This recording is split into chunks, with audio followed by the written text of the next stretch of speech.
Welcome to My Morning Cup, a podcast produced by Costa Media Advisors and presented by Rockpoint Bank and EPB. Rockpoint Bank, from Chattanooga for Chattanooga. And EPB, get EPB's fiber optics for the world's fastest community-wide internet. I'm Mike Costa, your host.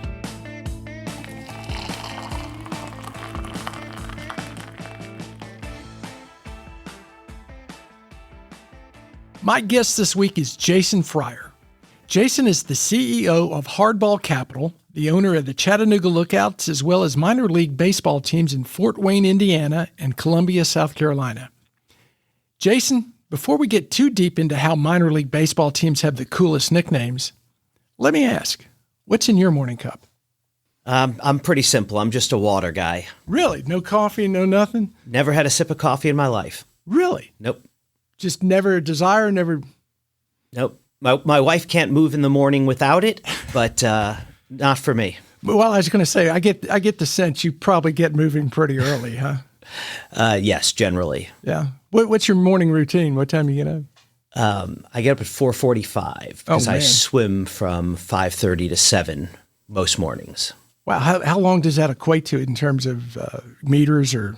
I do about 3.25 miles a day. Wow. Well, no wonder you're in good shape. Swim's good exercise, isn't it? It is. It's tiring. I had knee surgery. I swam in high school and in college, but I had knee surgery about 7 or 8 years ago, and I hadn't swam in well over 30 years. And after about 4 or 5 years of trying to figure out how to rehab my knee and nothing working, I finally decided I was going to get back into waking up early and going in the pool. So I started that a little over 3.5 years ago and do it pretty religiously now. That's pretty good rehab, though, isn't it, swimming?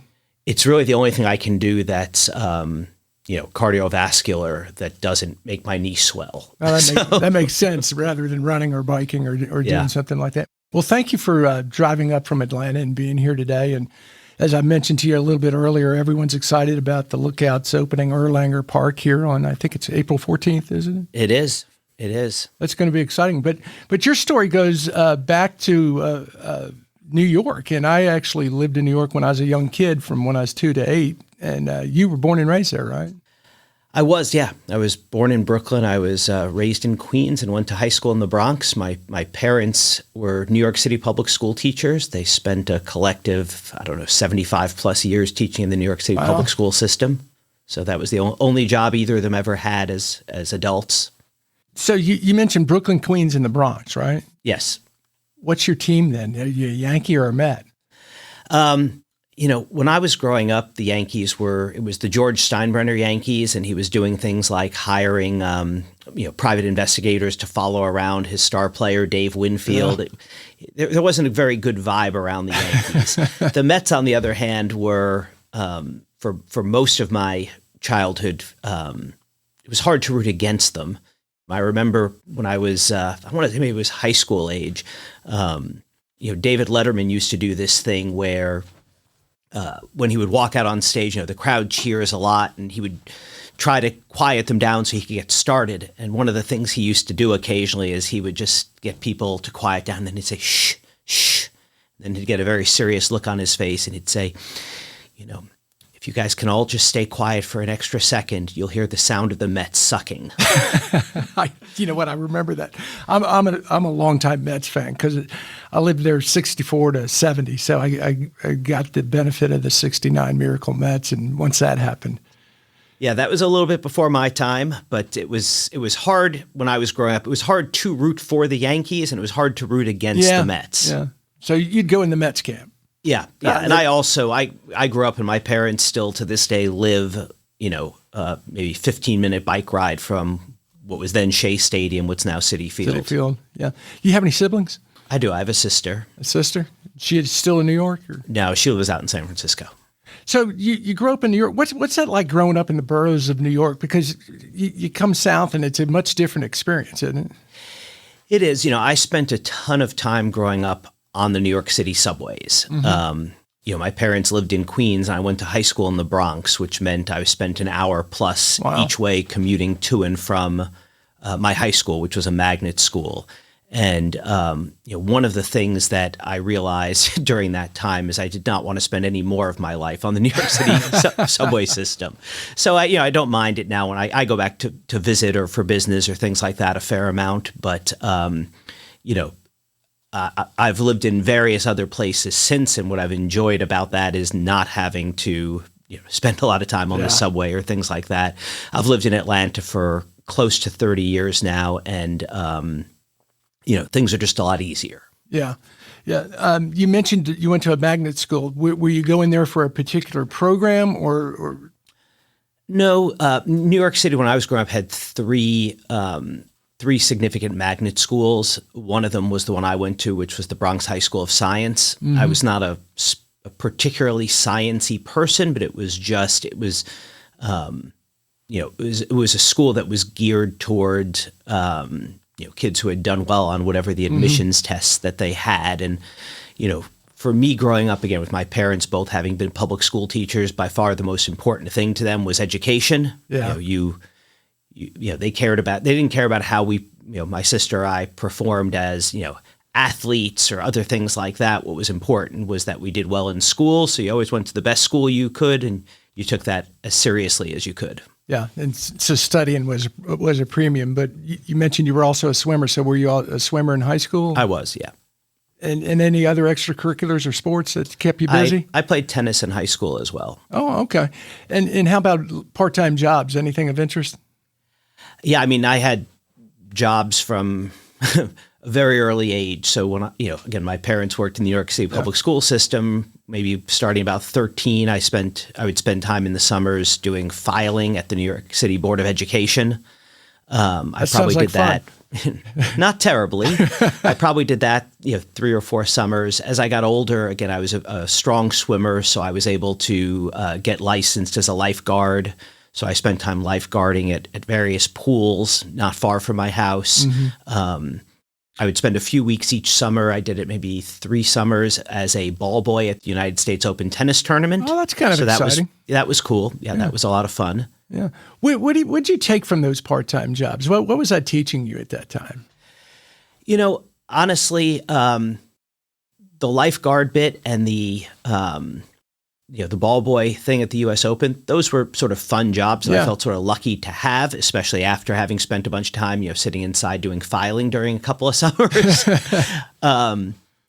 But, the interesting thing was I never really had a great idea what people with most jobs did. Mm-hmm. Again, my parents had their jobs from the time they graduated college on, whereas public school teachers. My father had 2 sisters who were both public school teachers. My mom had 1 sister who was a public school teacher. Wow. All their friends were public school teachers. So that's what you knew. Yeah, I just didn't have a sense. I went pretty much straight from college to law school, but I didn't have a great idea. My best sense of what lawyers did was from watching, LA Law growing up. Now, is your sister a public school teacher? No, she is not. No. So that's what you're exposed to. And was there any pressure to get into education, or was it find something you want to pursue? Yeah, no, I think, my parents grew up, they were the first ones in their families to go to college. They both went sort of, locally and had, jobs while going through school and that sort of thing. So I think they were the type that wanted something quote unquote better for their kids. Yeah. I don't think they really had any specific idea what better was. I would say my mother always wanted me to be a doctor. Don't all mothers? But I was one of those kids who would pass out. I still have the vasovagal reaction where when I give blood, I pass out, but I also pass out at the sight of blood. Oh, wow. So I think I would have made a very, very poor doctor. But, I think me going to law school was something that I think my parents looked at that and said, hey, you'll always do well. The world will always need lawyers.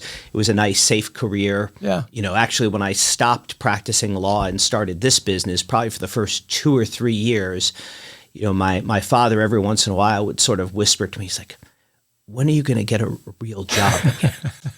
He didn't, it took a little bit. Once we built our first ballpark, I think my father understood, what we were doing and why we were doing it. But, before then, I think, the idea that you were just not getting a regular Yeah. paycheck from somebody was something that really worried my parents. The way they had grown up not with very much, and for them, the whole idea was to have a stable paycheck and security and that kind of thing. Well, kind of that generational, find a good company to work for and stick with that company, because it's stable. Now, you mentioned going to magnet school, but that takes you to college, to Harvard. So can you talk a little bit about your decision to go to Harvard? Yeah, it's funny. I had spent very little time sort of traveling or anything like that. But as somebody who was a swimmer and spent my summer lifeguarding, and I loved to play tennis, my dream school was Stanford. And I got into Stanford, and from the moment I got in, my mom started crying. Oh, In her mind, if I went across the country to school, she was never going to see me again. Her point of reference, again, she grew up very poor, and her mother was, I think, the youngest of 13 kids. One of them, like maybe the second oldest, had gotten married to somebody and moved out to California. And I think my mom had seen her like twice in her life. Back then the world was a much bigger place in terms of, it was harder to travel. And especially if you came from a background where you didn't have a lot of resources. So I think her thought was I was going to go out to college, and, she was basically never going to see me again. Yeah. And, I got into a couple of other schools, and my mother would say, well, this is closer. Why wouldn't you go there instead of Stanford? And I said, well, but Stanford is this, great school. And I really didn't anticipate getting into any place else that was as good as Stanford. But, when I got the admissions letter from Harvard, my mom said, well, you can't say this isn't as good as Stanford.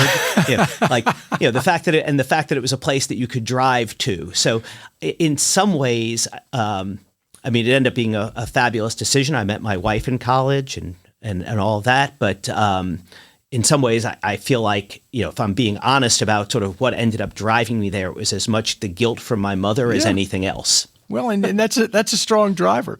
But it isn't growing up in different boroughs, and maybe I'm stereotyping New York too much. You move from one borough to another, you might as well move out to Stanford, because Yeah, really New York City is two places. It's Manhattan and it's every place else. Yeah. We never lived in Manhattan. Manhattan was an expensive place to live. My parents, when I was growing up, were teaching in Brooklyn. They moved to Queens when I was pretty young.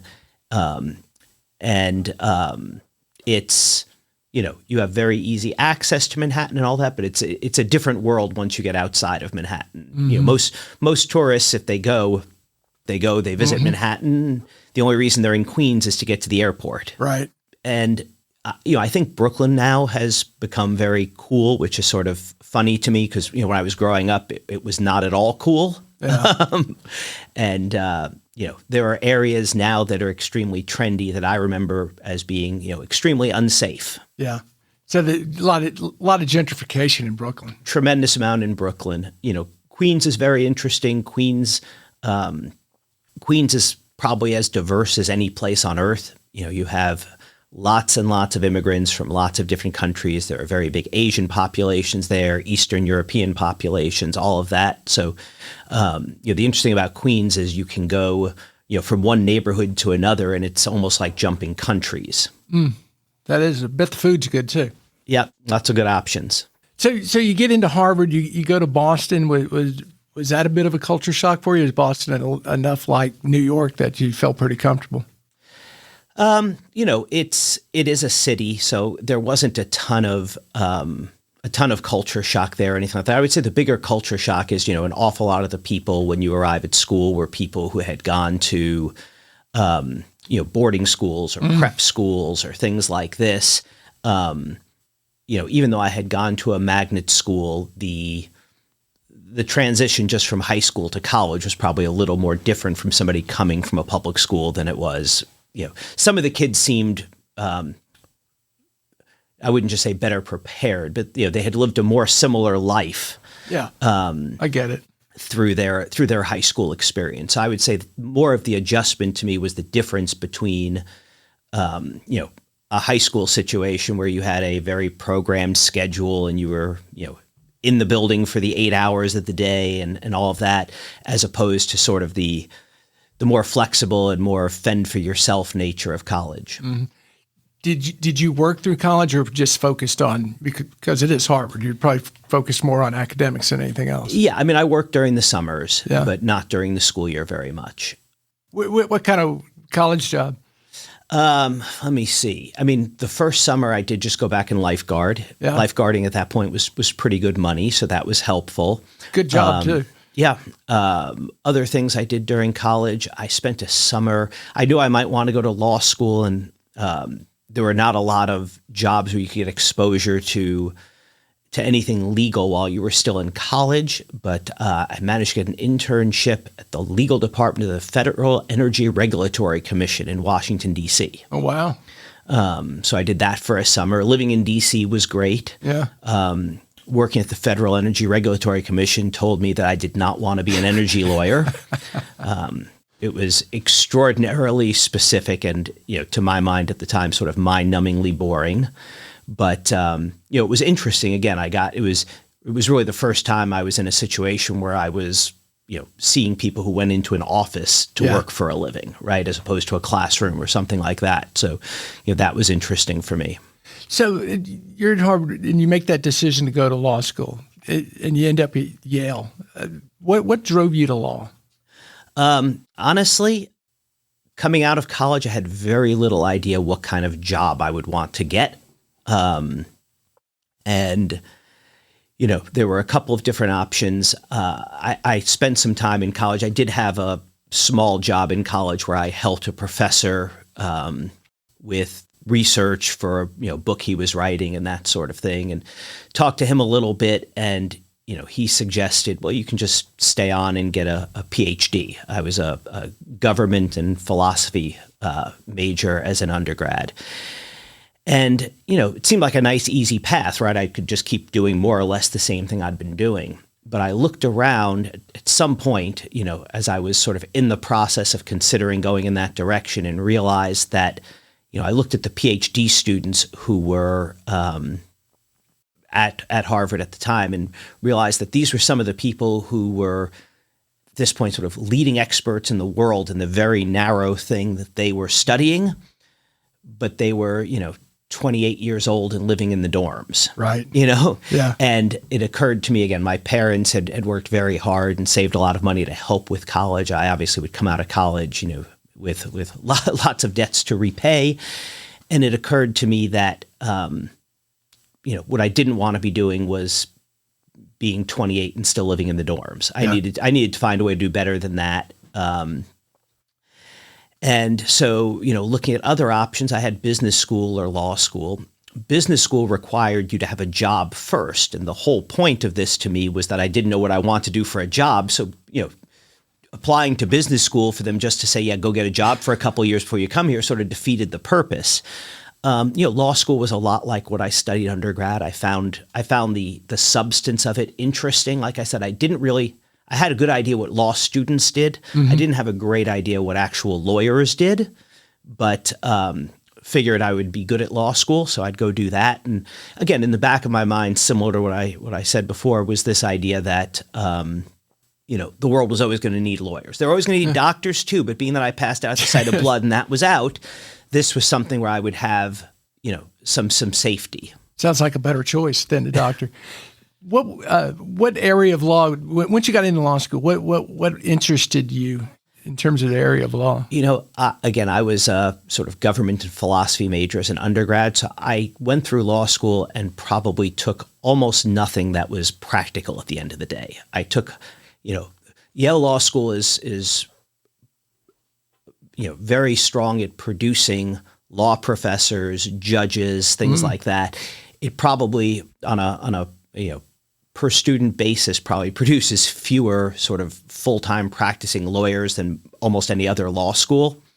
So lots of the classes were more geared toward, academia and things like that. And I found it super interesting, but when I got out, and certainly subsequently as I've been out in the real world for a long time, there were a whole lot of things that I said, God, it would have been very useful for me to understand this, and wish I had taken a class in it in law school. I never took a class in tax. taxes, it turns out, are really important. I never took a class in, trusts and estates or, things that actually are practical and come up in real life. Makes sense. So what was your first law job as a lawyer? So I clerked for a judge, and I worked at a law firm in Washington, D.C. before moving down to practice law in Atlanta. So the judge I clerked for was a judge that I had met as an undergraduate when I was doing my thesis. He just died maybe 2 years ago, a guy named Charles Freed. And Charles was a law professor at Harvard for probably at least 50 years, maybe more. And relatively late in his career, he became a judge. He was only a judge for a couple of years. He was the runner-up for the Supreme Court seat when Justice Scalia got the Supreme Court seat. And when he didn't get that job, he was offered the job of Solicitor General of the United States. So he became Solicitor General under Ronald Reagan for a few years. And I think he thought, hey, it'd be a great opportunity for him to be in Washington, meet a lot of people, and sort of stay near the top of the Supreme Court list. But, he was, brought in by people who I think thought he was going to be a very ideological Republican. Yeah. And he was not that. At the same time, he was not at all somebody who the Democrats were excited to have there. So I think he spent his, whatever it was, 3 or 4 years in Washington alienating people on both sides. Because again, he was an academic and he approached each problem as what's the right answer here, not what's the Republican solution or what's the Democratic solution. He was completely non-political. Which is what you want in a judge. Yeah.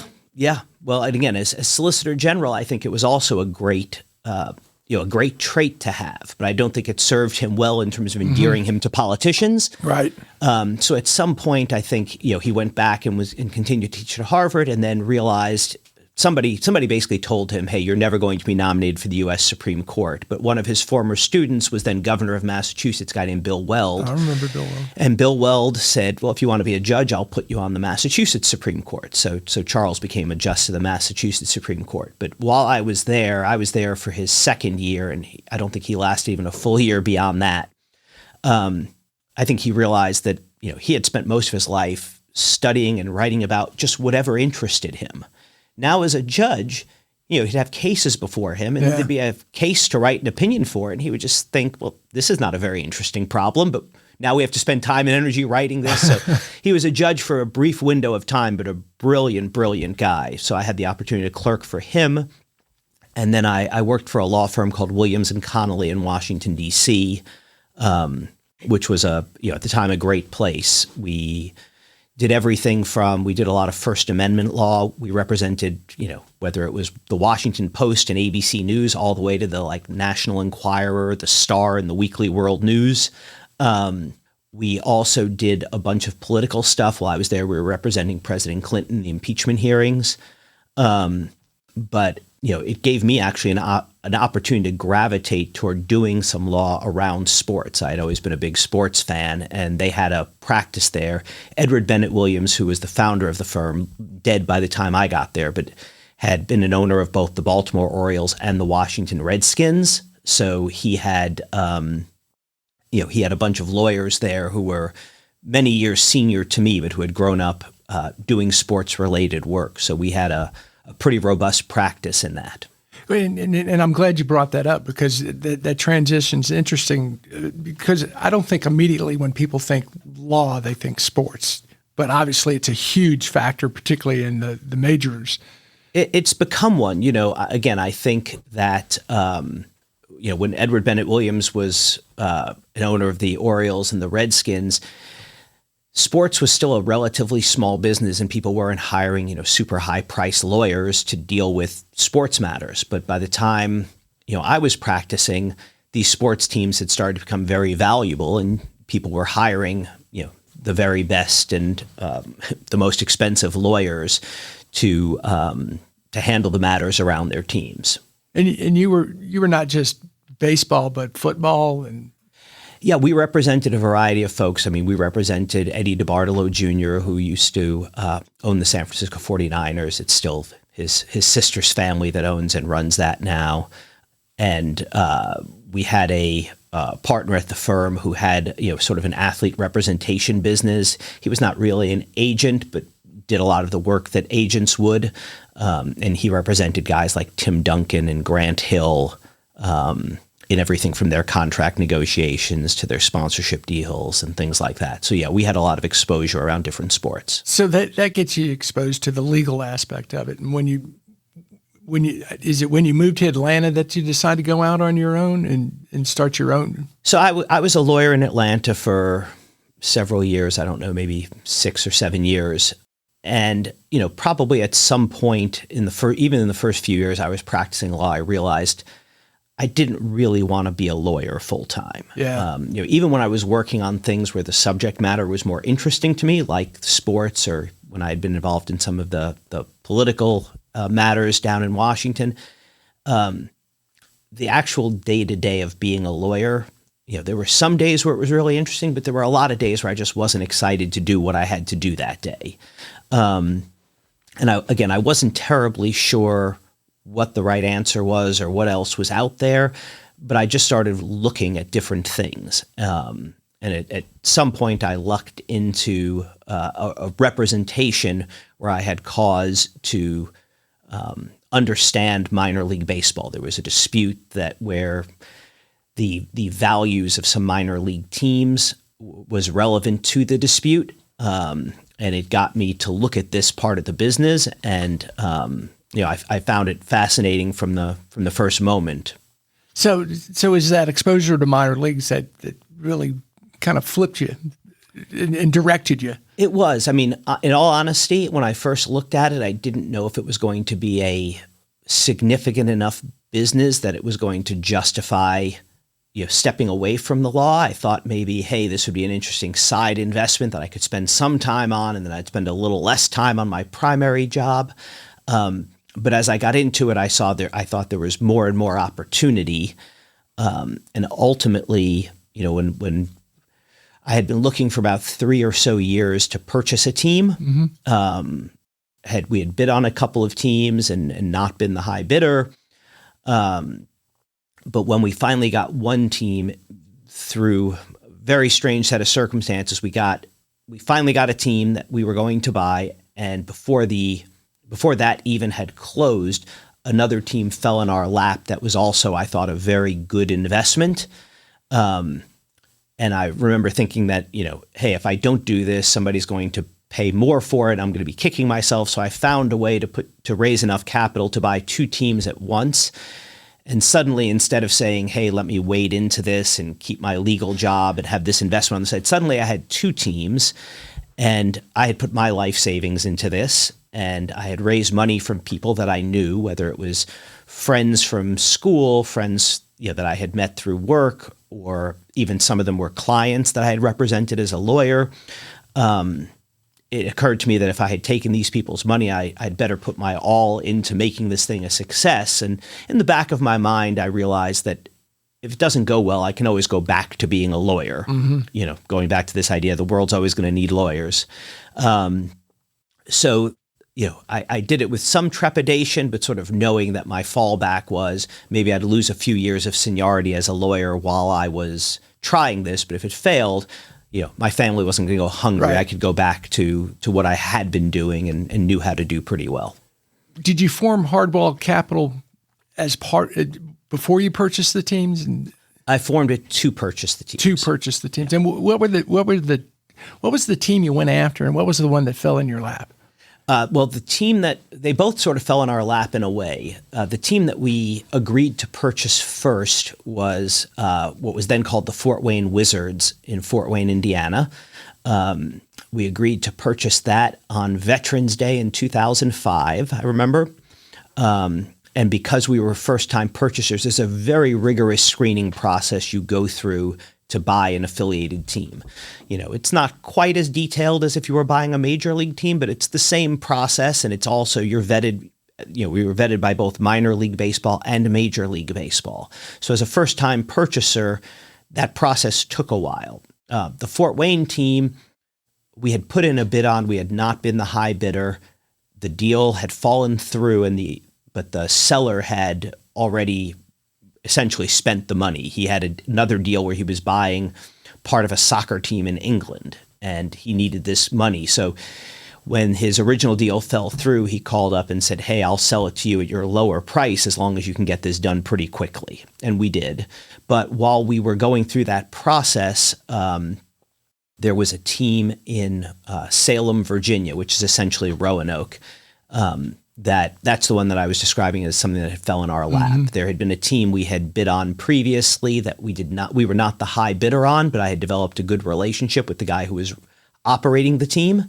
And he had mentioned to a friend of his that, I seem like the right kind of guy. We would do a good job with this. And that guy lived in his market, wanted to sell his team, but was still going to live there and cared about who he sold it to. So he called up and just said, hey, look, I was thinking about selling my team. I heard that you were thinking about buying. I've heard good things about you. Do you want to come see it?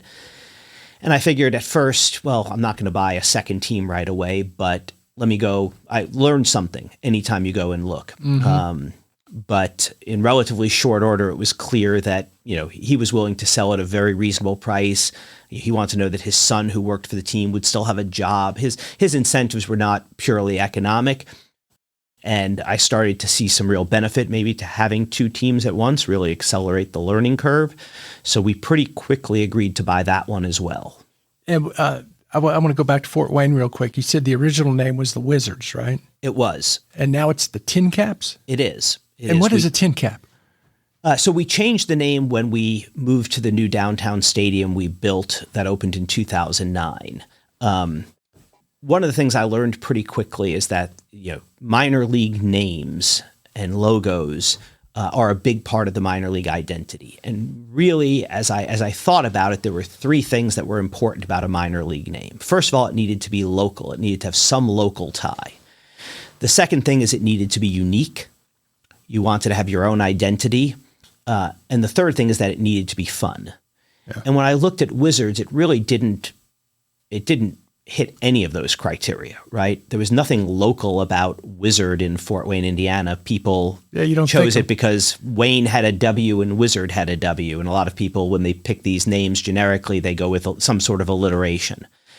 In terms of unique, there were lots of teams named Wizards at the time. I mean, there's an NBA team. At the time, there was a professional soccer team called the Wizards, and there were lots of high school teams and things like that were the Wizards. So it wasn't something that we could really own and claim. And it didn't seem there was anything terribly fun about it either. So we did a name the team contest when we moved into the new stadium to rebrand the team in conjunction with that. And the winner was the Tin Caps. And the reason it's local is the Tin Caps is a reference to Johnny Appleseed, who is actually buried in Fort Wayne, Indiana. Did not know that. So, and Fort Wayne has a big Johnny Appleseed festival every year that gets tens of thousands of people. They come in from all around. And the specific Tin Caps name, so one of the things that, at least, by legend, Johnny Appleseed was known for was that he had three worldly possessions. He had as he went around planting, he was sort of an early environmentalist. He went around planting apple trees as he made his way from sort of the East Coast through to the Midwest, ultimately ending in and passing away in Fort Wayne. And the three things he had were he had a burlap sack that had his seeds that he would use to plant the apples. He had a Swedenborgian Bible. And then his third item was that he had a cooking pot to cook his meals. Well, three items, two hands. The way he was depicted in these old drawings is that he would have his Bible under one arm. He'd be holding his sack, thrown over his shoulder with his other hand, and then he would just stick his pot on his head. A tin cap. And the pot, the handle of the pot would be sticking backward. He looked sort of like, Ken Griffey Jr. with the backward hat, right? So there was this sort of baseball-y look to it. Yeah. The pot looked almost like a turned around baseball cap on his head. So, we did the Tin Caps, and that's the logo is an apple with a pot on its head. Makes sense. And it hits your three criteria for minor league baseball. Yeah, again, it's certainly local because Johnny Appleseed is something that resonates there. I mean, even in like the schools there growing up, kids do a unit on Johnny Appleseed because there's this local legend around him, right? The unique part is, I mean, we made up the word tin caps is a single word with a capital T and a capital C. It's, if you Google it, we're really the only thing that's going to show up. So it gave us, we were able to invent a word, which meant we owned the brand. And then again, we felt it was fun. It's a brand that we were able to extend throughout our ballpark, right? We call our team store the Orchard. We call our, we have a rooftop deck that you can watch the game from. We call that the treetop. So you're able to sort of take the branding all around the ballpark. Yeah. And it seems like the Lookouts hit all three of those for you too. They do, yeah. I mean, there was never a thought. The Lookouts obviously is an iconic brand in minor league baseball. The team that is the Lookouts has been here in some shape, manner, or form since 1885. But I think the Lookouts name was adopted in 1909. Mm-hmm. So it's been around for a really long time. It was not something, honestly, that we ever gave 10 seconds of thought to changing. It was clearly something that should stay. But it's local, right? I mean, it refers obviously to Lookout Mountain. It's unique. There's nobody else, no other sports team in the country, nothing else we're aware of that's called the Lookouts. And again, we've been able to have fun with it. And a great logo. Yeah. Yeah. So when, get two questions for you. One is when you got away from academic law, for lack of a better description, government law, and you got into sports, but then you start Hardball Capital. How did your day-to-day life change? And what I mean by that, what you were doing as your job, was that a big transition for you? Oh, enormous. Yeah. I mean, to start, we had two businesses. I lived in Atlanta and we had two businesses. One was in Indiana and the other was in Virginia. Yeah. I was trying to keep costs as low as possible, so there was no point getting an office. Suddenly I was working from home. I'd gotten up and gone into an office every day. And now, lots of people work from home now. That's a hard post-COVID, transition. it's a totally different world. But at the time, nobody I knew worked out of their house, right? I had a home office and that sort of thing, but there was a lot of transition. I had very young kids and, them understanding that, like, if I was in the office, I was working, I had things to do, they couldn't come in and out. All of that sort of thing. Also I had spent all of my career, around peers. I had, when I was practicing law, when I was clerking, I had other, equal smart lawyers that were around me all the time. Anytime, I mean, as a lawyer, nobody ever filed a brief or, went and made an argument without bouncing it off of 5 people in the offices around you. That was just, that's how you proofed what you were doing and made sure you were on the right track. But suddenly I was sort of all alone, right? I had the staffs at our teams that worked for me. And over time, we have certainly gotten to the point where they're more than happy to tell me when I'm wrong, which apparently is very often. But, back then when you're just starting and feeling things out, we had just bought the team. People were certainly walking on eggshells around you a little bit, trying to figure out what was going on. So it was, I think the single biggest transition was sort of the solitary nature of it and the challenge of really trying to figure out whether you were going in the right direction or that sort of thing without having, those people to bounce things off of. That's such a good point, because I take for granted, but you take for granted all being surrounded by other lawyers and all those things and what that brings you in terms of interaction. And then you're sitting in your home office alone and not really having anything to bounce off. Yeah, it was different on a day-to-day basis, but it was also just different. It was different intellectually, trying to figure out how to really, sort of play test ideas and that sort of thing. So you're growing the baseball teams. You start Hardball Capital in 2005, and I think it's 2015 the Lookouts come on your radar. Can you talk a little bit about how you became aware of them and why that was such an attractive team that you wanted to secure? Yeah. So having come from a legal background, one of the things I was very good at was research. So before we even bid on a minor league team, I was really aware of all of the affiliated minor league teams in the country, right? So I had done a lot of research about the different teams, the different markets, tried to identify, hey, which things, if they became available, would be interesting to us. Living in Atlanta, the Lookouts were one of the closest teams. Mm-hmm. And I had actually come up here early on. I don't remember if it was before or after we agreed to buy Fort Wayne, but I came up here and I met with Frank Burke, who owned the team at the time. I remember sitting in the waiting room. I'd gotten there a few minutes early for our meeting and seeing all of the Employee of the Month plaques that were all around the entryway. Frank Burke was the Employee of the Month every month. That was Frank. So I was very aware of the Lookouts. Again, also living in Atlanta, was very aware of Chattanooga. When my kids were young, we had come up here to go to the aquarium and things like that. So I knew Chattanooga had this nice downtown and that sort of thing.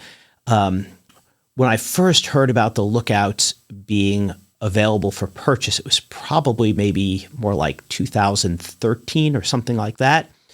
And I was very busy. We were actually in the early stages of doing a new ballpark project for the team that is now in Columbia.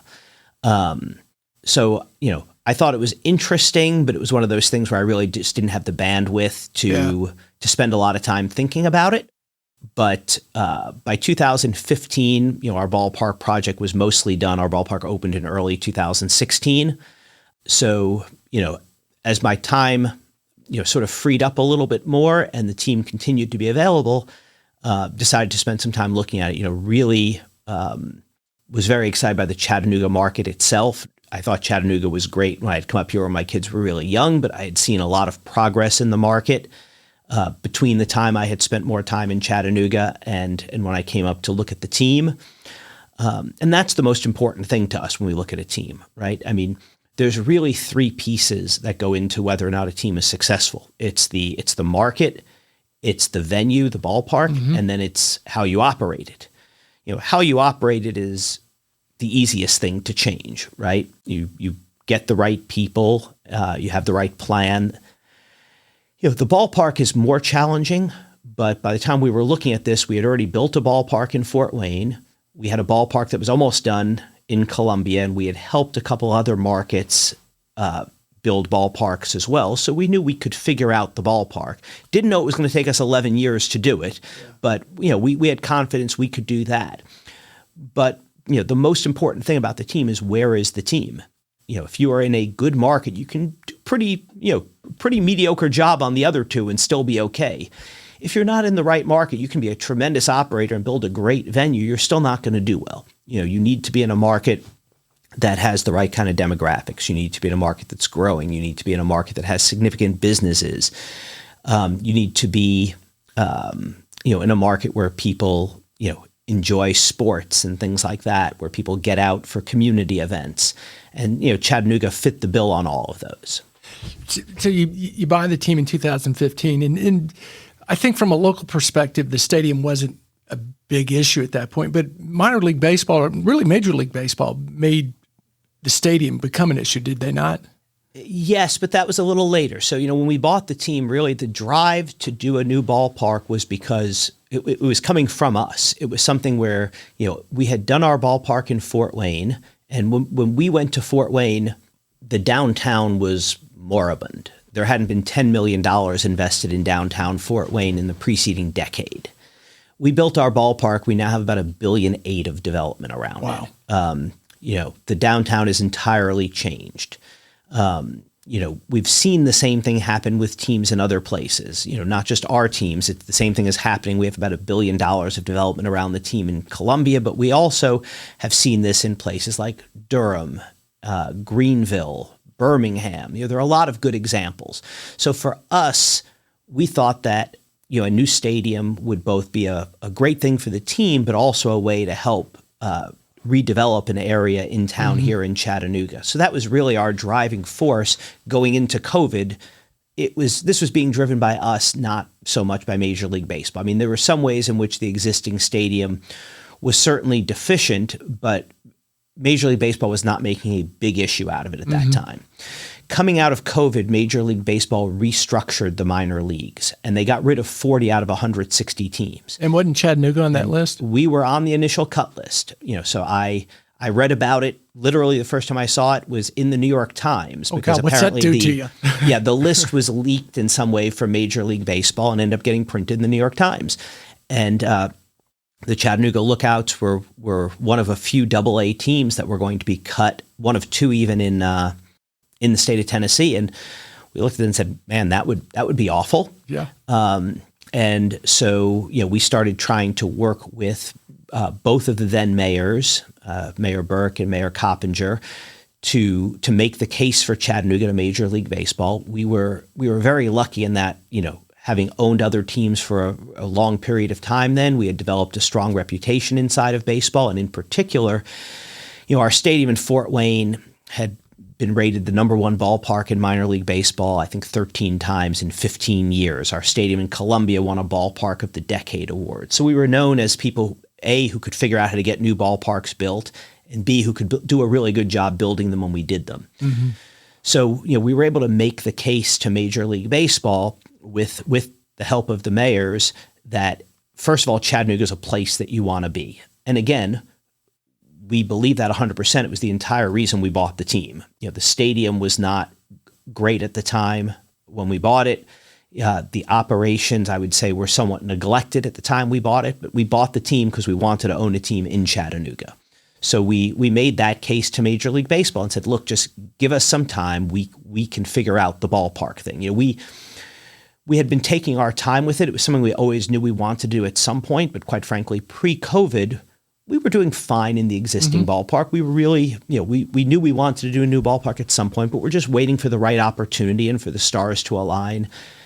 Coming out of COVID, when Major League Baseball gave us sort of deadlines to hit to get this done, is when we said, okay, we can't be as passive on this anymore. We need to really push to get this done.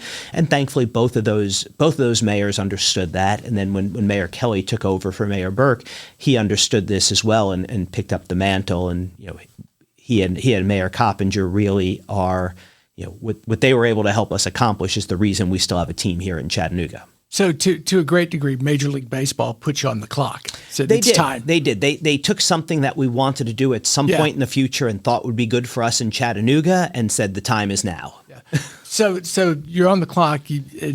If you could just walk through that decision, not the decision, the process of getting the stadium approved and why you chose the location you chose. Yeah, so the location probably is the easy part. Again, knowing that this is something we want to do at some point, not long after we bought the team, we closed on the team in March of 2015. We had, before buying the team, talked to both mayors, Burke and Coppinger, told them, hey, we're planning on coming into town. We talked to them a little bit about what they saw as the future of Chattanooga, and we let them know that we had done a new stadium, we had another one under construction, and that was going to be our long-term goal here. And they both said, okay, well, that's interesting. We're open-minded to learn about it, but no more than that. But we wanted them to understand what we did, because one of the things that we find is that if you say, hey, we just want to build a new stadium, people envision something that's maybe a small upgrade over what you currently have and just a stadium. They don't think about all the other things that the stadium can do and all the things that it can bring with it.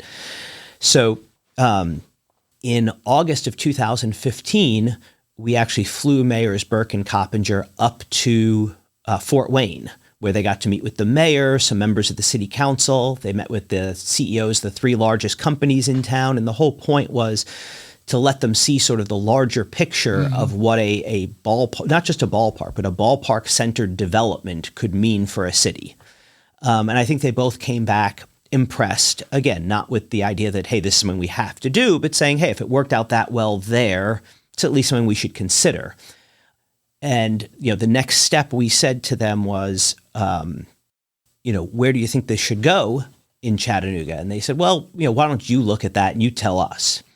So between August and November of 2015, we spent a fair amount of time with some real estate people and looking at maps and things like this, and came out with a few different places around town where a ballpark could be built and would fit. And we went to see Mayors Burke and Coppinger each individually and sort of rolled out the map that we had and said, hey, here are, I forget what it was, 4 or 5 locations that, we don't think these are all good, but 4 or 5 locations that we at least wanted to float by you that are conceivable.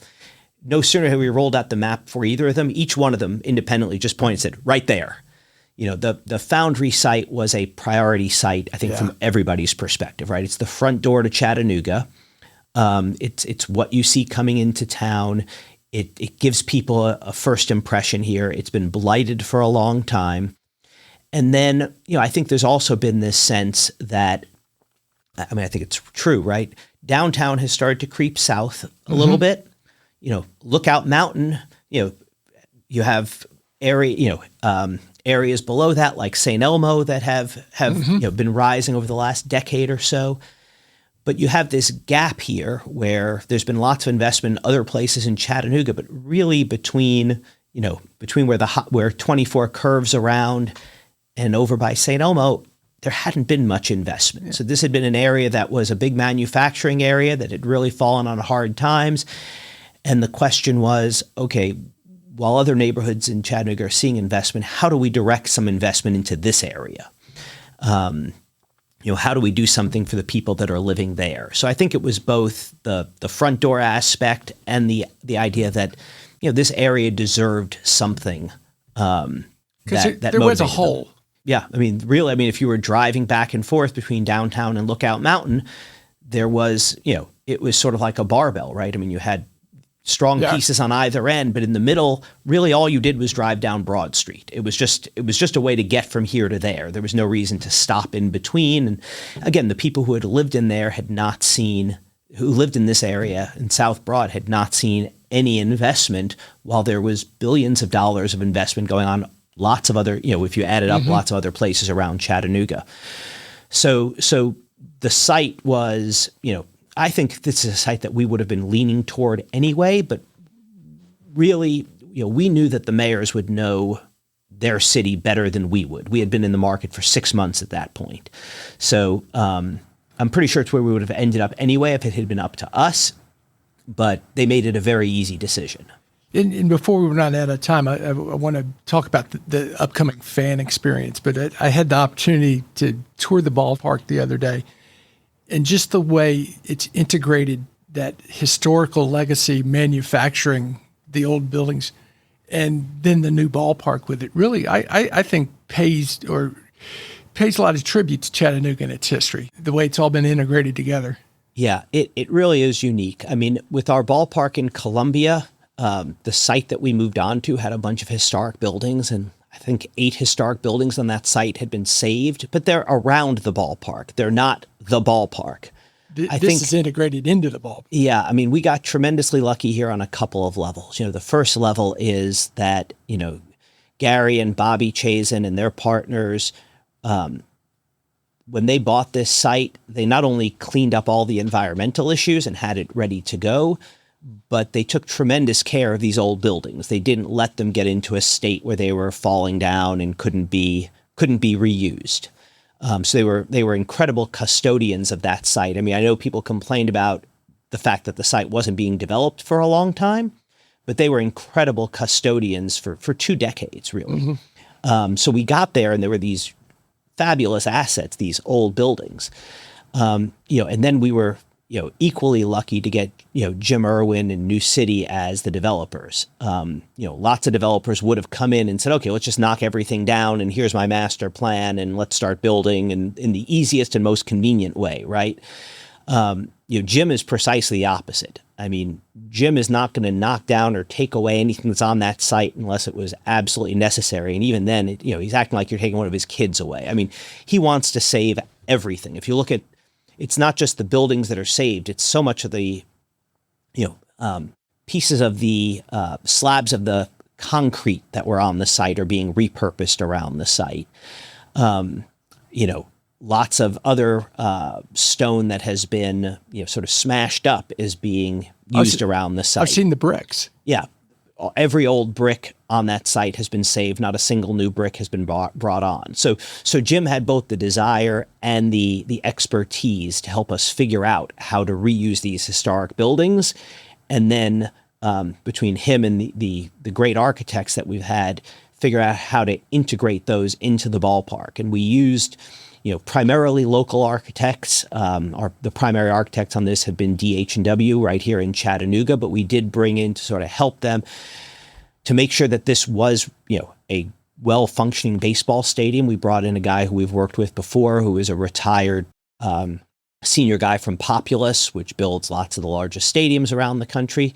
And then Jim introduced us to S9 out of New York, which is an architecture firm whose expertise is in the adaptive reuse of these old buildings. They've done it in a lot of places. One of the famous ones is they did Chelsea Market in New York, right? So we had people who could figure out how to save these buildings. We had a baseball stadium architect who could figure out how to integrate them into the stadium. And then we had the local architects who knew how to respect what was on that site and the history of Chattanooga.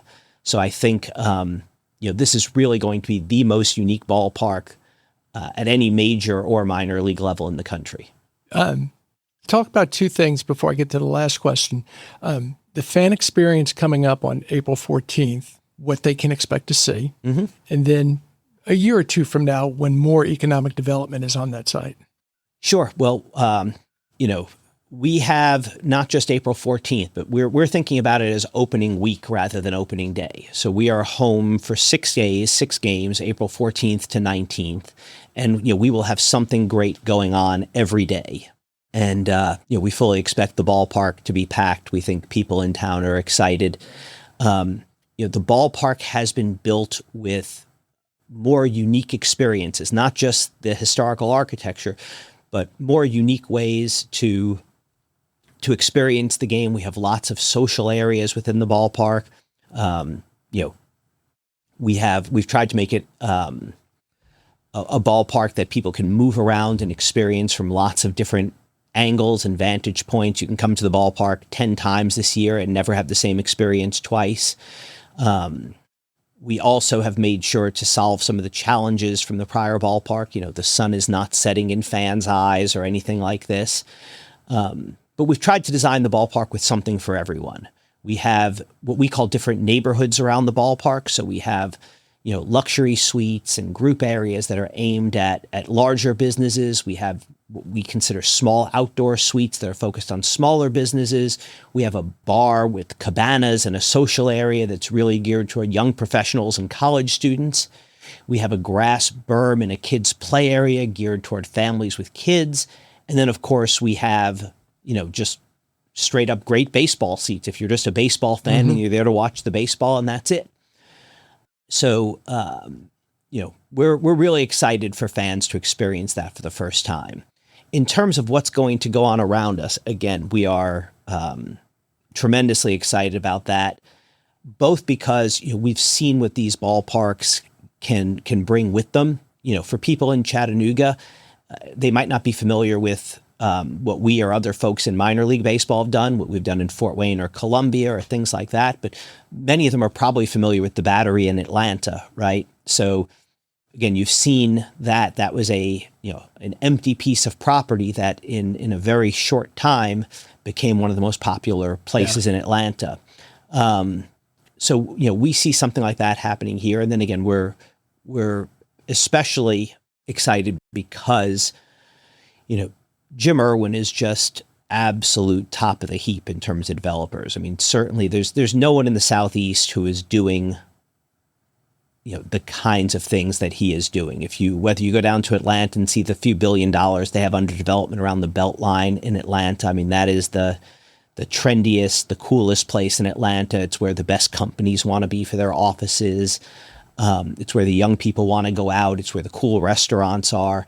And they're doing the same thing up in Nashville with their Newhoff project, where, again, they've saved a bunch of old historic buildings and built just, an incredibly cool area.